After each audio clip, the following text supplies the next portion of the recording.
selling Formula One. Why do you think the relationship between you and Liberty has been strained some? It was just different. CVC let me do whatever I wanted to do. Hoped I got it right. And in this case, I think with Liberty, they think the company's not been run very well, and they want to run it differently. So that's the difference. What do you think makes them think it hasn't been run very well?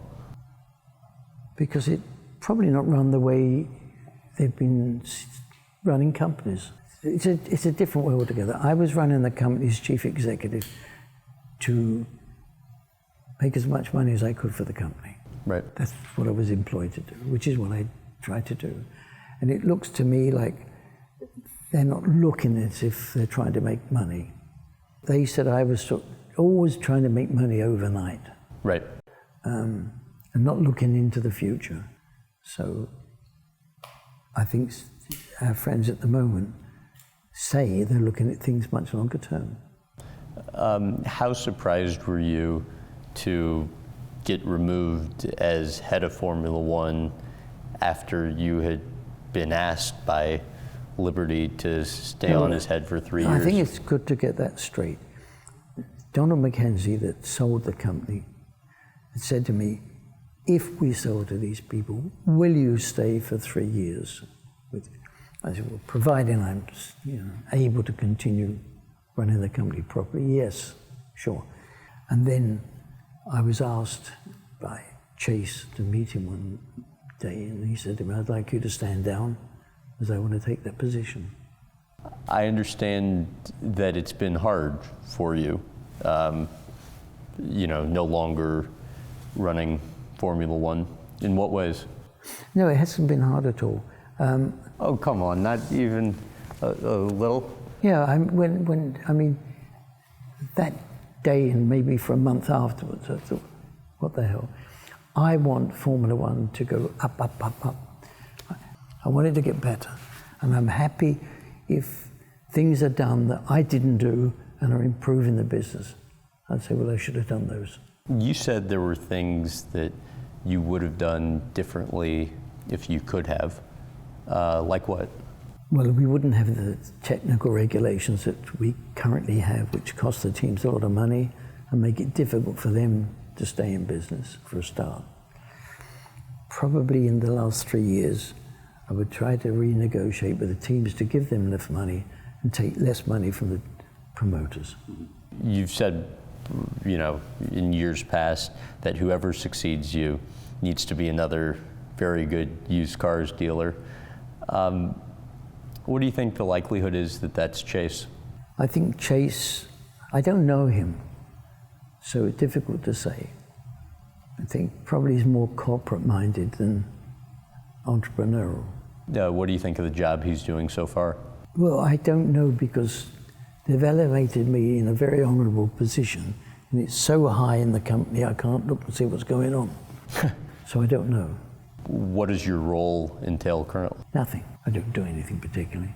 Somebody in the company that's been elevated to a position which was a bit different from when they were with me has told a lot of the staff not to discuss things with me. So they don't, officially. How much, if at all, does that bother you?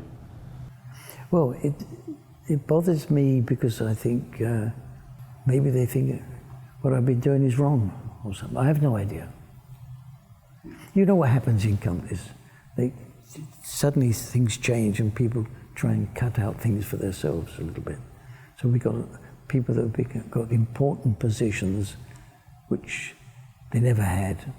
And the reason they never had them is basically because they couldn't achieve them. You look at some of the notable criticism of him that's been levied over the years, whether it being, him taking too big a piece of the revenue, making too much money, or being less open to change as the media landscape's continuing to evolve. Yeah. What's your perspective on all of that? He hates change. That was what I, seen with him. Unless it's changed for a very good reason, and that reason usually means more cash. Mm-hmm. And so things like digital media and so on, he just couldn't, even though he's on Instagram, he won't admit it, but he's on it. Is he? And he just doesn't see a commercial revenue stream from it. And maybe that's a generational thing, but with Bernie, it was always black and white. It's what's the deal? And that goes right back to his early days in selling motorbike parts or second-hand cars, buying cheap, selling high. That's really very much his motto. If he could have done one or two things differently during his tenure that you think would have really positively impacted Formula One, what do you think it would have been? Well, he could have banned Mercedes. He could have kicked them out, and that would have been, we'd have loved that. He could have stopped this engine that's currently in Formula One. I know that frustrated him like hell, that he never wanted this engine, and looks like it's going to change for the future. And but no, I mean, you can't fault what he did to build the sport into what it is. And now the baton's been handed over, and it's going to be exciting to see what the guys from Liberty can do. And I know you aren't a mind reader, but you obviously know him well. What do you think he thinks about how it all turned out in terms of him no longer being in control of the sport? I think he's probably a bit frustrated because he doesn't have the influence now that obviously he's enjoyed for the last 40, 50 years. And he probably doesn't agree with some of the changes being made by a new group. That's just a different style. And he's a very active 87-year-old this year. And I really hope he takes a bit of time out to enjoy some of the success that he's achieved.